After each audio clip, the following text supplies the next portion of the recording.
Boa noite, Laerte. Muito feliz de estar aqui nessa bancada. É um prazer imenso estar aqui enquanto jornalista transmasculino podendo te entrevistar. Laerte, uma questão muito marcante no seu trabalho é a forma como você flerta com o humor, ao mesmo tempo que você trabalha com contextos políticos muito complexos, né?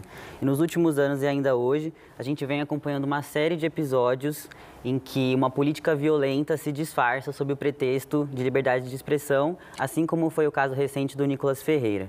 Queria te perguntar, como tem sido trabalhar com toda essa complexidade política e, ao mesmo tempo, manter o humor nas suas produções?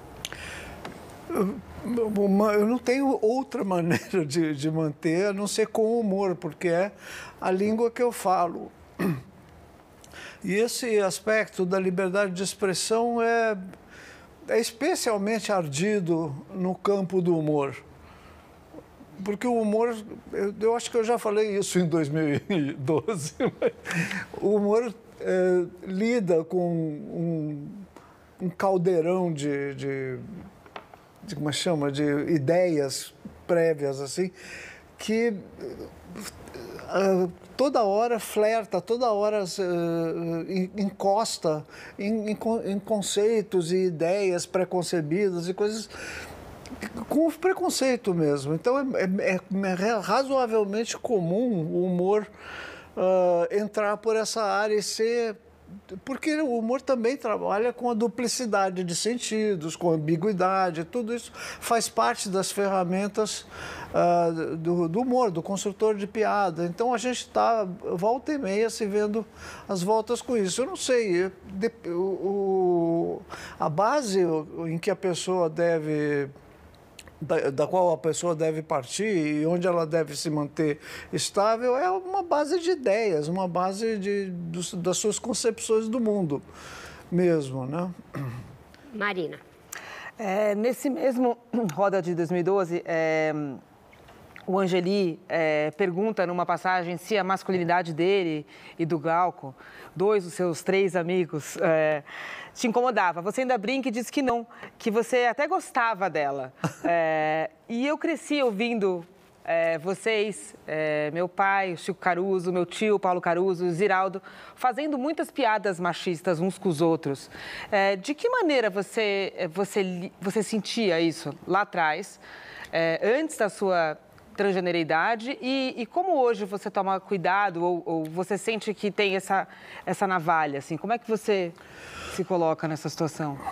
Pois é um assunto delicado mesmo. Eu acho que eu já fiz trabalhos que eu não faria hoje, porque o momento era outro. Quer dizer, a pessoa que trabalha com opinião ou com história em quadrinhos, com esse território da arte, né, e entretenimento, assim, lida com aspectos históricos que são cambiáveis, que são meio mutantes. Eu já fiz piadas, não sei se machistas, mas que eu não faria hoje, dado o que eu vivi, a experiência que eu tive e tudo.